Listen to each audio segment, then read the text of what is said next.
Après la très convaincante victoire à Nice, l'OM aborde cette 5e journée avec un maximum de confiance et retrouve le Vélodrome pour la réception de Clermont, un match en pleine semaine qui pourrait s'avérer être le match piège pour un OM en pleine confiance. Les matchs se rapprochent de plus en plus et tout sera question de gestion pour maintenir une bonne dynamique, malgré l'enchaînement des rencontres. Comme d'habitude, n'hésitez pas à me donner votre prono pour cette 5e journée de Ligue 1, les bons pronostiqueurs seront mentionnés dans le prochain avant-match, et à la fin de cette vidéo, on va découvrir si un ou plusieurs d'entre vous ont trouvé le score exact pour le match contre Nice. On passe directement au vif du sujet en s'intéressant à la compo marseillaise. Igor Tudor restera sans surprise sur son 3-4-2-1 qui a bien fonctionné sur ce début de saison. Comme on l'a dit, l'équipe accumule de la confiance avec 10 points sur 12. On n'aurait pas forcément imaginé ça début juillet. Dans les buts, on va très probablement revoir Paul Lopez qui a encore fait le boulot face à Nice sans être trop sollicité non plus, faut aussi le rappeler. On pourrait voir la charnière Bemba, Bailly, Balerdi. D'ailleurs, ce trio qui a fini le match contre Nice et qui semble à l'heure actuelle être le trio type dans la tête de Tudor, même s'il y a aussi le retour de Gigot et ça pourra peut-être évoluer selon la situation de Chalet Atsar sur ces dernières heures. Au milieu, je pense qu'on verra encore Rongier associé à Verretou. Ça a très bien fonctionné contre Nice et je trouve que leur duo mérite d'être reconduit. En piston, on va maintenir Klose à droite et Tavares à gauche qui sont décisifs à chaque fois depuis le début. Sur le plan offensif, on restera très probablement sur un duo Payet-Guendouzi en soutien de Sanchez. Ça a bien marché dimanche parce que Guendouzi presse beaucoup, ça nous permet de mettre en place des récupérations hautes pour jouer de façon très verticale et se projeter très vite. La relation technique entre Sanchez et Payet a été très intéressante contre Nice. Ils se sont bien trouvés, j'ai trouvé qu'il y avait pas mal de bonnes combinaisons entre les deux et ça montre qu'ils sont bien compatibles. Je suis pas persuadé que Tudor fera un turnover énorme, c'est important de prendre des points pour continuer notre marche en avant et l'idée c'est peut-être de reposer certains titulaires plutôt contre Auxerre à quelques jours du déplacement contre Tottenham en Ligue des Champions. Je pense que le 11 type entre guillemets sera aligné contre Clermont mais qu'on verra un 11 un peu remanié contre Auxerre en fin de semaine. À voir si Tudor veut donner du rythme à ses potentiels titulaires ce week-end ou plutôt en milieu de semaine. On entre dans l'analyse en revenant sur l'OM qui sort donc d'un très gros match contre des Niçois qui se sont montrés très décevants, mais ça n'empêche que l'OM a maîtrisé les débats de A à Z en mettant l'intensité qu'il fallait, mais c'est aussi ce qui pourrait peut-être finir par être la problématique des prochaines semaines. Les matchs vont s'enchaîner tous les 3 jours, ça commence déjà avec la réception de Clermont 3 jours après le match contre Nice et 3 jours avant celui à Auxerre. Derrière, la LDC va commencer et l'essentiel ce sera de gérer les organismes et de faire en sorte d'avoir un peu de fraîcheur à chaque fois, même si pour ça les remplaçants vont devoir montrer qu'ils ont de l'impact. Pour ce match contre Clermont, je pense qu'il faut mettre le 11 type et prendre les 3 points. C'est important pour le classement parce qu'on est bien placé pour le moment et il faut continuer à prendre des points sur ce mois d'août déjà plutôt réussi. Ce sera peut-être moins évident entre les matchs de Ligue des Champions de prendre des points parce que tout le monde sera fatigué. Encore une fois, la clé du match ce sera d'imposer notre rythme, on a su le faire contre Nice notamment, mettre la pression d'entrée et mettre en place ce pressing à très haute intensité qui va énormément perturber les défenseurs adverses. Faudra aussi savoir gérer nos temps faibles, ça a très bien fonctionné au dernier match, et si on peut concrétiser nos situations rapidement pour prendre l'avantage assez vite, ce serait une très bonne chose.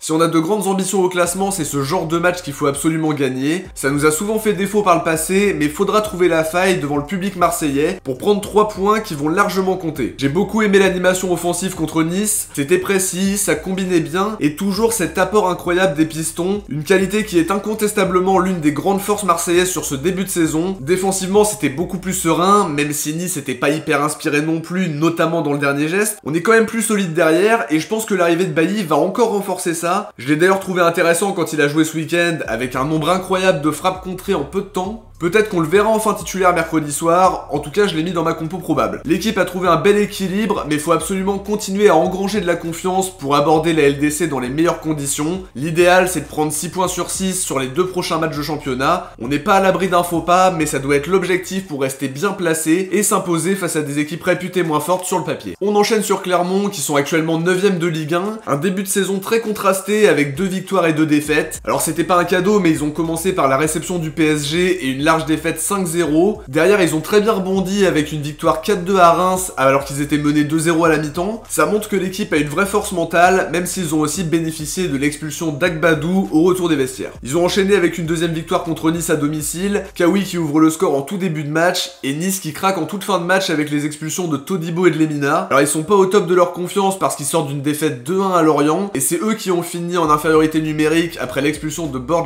Ça leur permet d'être au milieu de classement et ça fait partie des des équipes qui peuvent se contenter d'un nul. Sur le plan tactique, Pascal Gastien reste fidèle à son 4-2-3-1. Il sera privé donc de Neto Borges sur le côté gauche qui est suspendu. Récemment, on l'a vu aligner un tandem Gastien-Gonalon au milieu. Kawi qui a débuté le dernier match aussi. D'ailleurs, faut se méfier de la revanche des anciens, ça s'est souvent vu. Sur le plan offensif, il mise aussi sur Alevina qui avait fait un très gros match contre nous l'année dernière pour cette défaite 2-0 au Vélodrome qui reste un des plus mauvais souvenirs de la saison dernière et qui avait jeté à l'époque un très gros doute sur l'équipe. Bayo lui, il est parti à Lille et c'était leur principal danger offensif. Je pense vraiment que sur le papier, on est largement supérieur, mais il faudra faire un match sérieux, mais défensivement aussi en face, c'est loin d'être imperméable. Offensivement, c'est aussi loin d'être l'équipe la plus tranchante du championnat. Gatien a réussi à maintenir Clermont la saison dernière, et cette année, c'est quand même une saison à 4 descentes, et forcément, chaque point va compter d'autant plus. Et pour le moment, on peut dire que le bilan de son début de championnat n'est pas mauvais, d'autant qu'ils ont déjà joué Paris. Faut se méfier, même si le rapport de force est quand même en notre faveur sur le papier. Ça reste un match où tu dois jouer sérieusement et mettre l'intensité qu'il faut pour ne pas te faire piéger. On passe aux joueurs à surveiller pour ce OM Clermont, et côté marseillais, je vais dire Dimitri Payet, qui a clairement réussi son retour en tant que titulaire en étant très disponible, très bon techniquement lors du dernier match. Comme on l'a dit et répété, on a beaucoup aimé sa relation technique avec Sanchez qu'on a envie de voir à nouveau. Il a réussi à bien dicter le tempo en tout cas sur le dernier match et on attendra la confirmation contre Clermont s'il est amené à débuter. Il a au moins chassé les doutes de ce début de saison où il a été titularisé qu'une seule fois pour le moment. C'est typiquement le genre de joueur qui peut faire la différence par la bonne passe au bon moment, par une frappe de génie. Il doit confirmer ce qu'on a vu ce week-end pour continuer à être titularisé, mais je pense qu'il a montré qu'il pouvait vraiment apporter dans ce collectif. Du côté de Clermont, je vais te dire Kawi un peu par superstition, par rapport au syndrome de l'ancien. Il aura à cœur de faire un gros match contre nous s'il est titularisé. On sait qu'il a de très grosses qualités, notamment sur coup de pied arrêté. Faudra être très attentif à ça. Cela dit, du côté de Clermont, il y a aussi Andrich qui sort d'un doublé contre Reims, Saracevic qui sort d'un but pour réduire le score au dernier match. Il y a des joueurs qui peuvent faire la différence et qui sont plutôt dans une bonne période. Si on relâche trop notre vigilance, ça peut être compliqué. En tout cas, sur le papier, ça semble être une formalité, mais si on n'est pas à notre meilleur niveau, on pourrait être surpris. On enchaîne sur les pronos et encore une fois, je vais être très optimiste pour l'OM. Je pense que sur le papier, il n'y a pas photo, mais faut toujours se méfier parce qu'on a souvent calé sur des matchs qu'on pensait plus qu'abordables. Donc clairement, c'est jamais gagné d'avance et faut quand même rester très humble. Cela dit, je vois l'OM s'imposer 4-0 contre des Clermontois qui ont montré des signes de fébrilité derrière. S'ils décident de jouer bloc bas, faudra réussir à bien combiner dans les petits espaces pour trouver la faille, mais si on marque très vite, on pourrait dérouler assez facilement. L'entame de match sera plus qu'importante et faudra mettre l'intensité nécessaire pour les faire déjouer. On va maintenant s'intéresser au bon pronostiqueur du match contre Nice. Bien joué à TFB Domino, Happy Gaming, Lassana Balayera, Wimagaté, Jadelfit,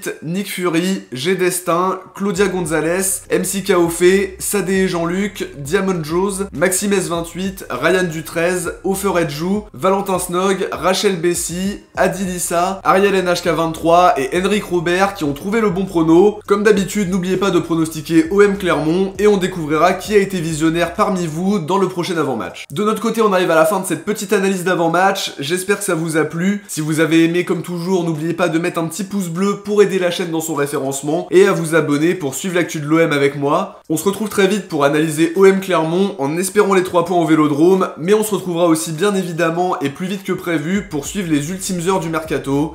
Ciao, portez-vous bien et surtout allez l'OM.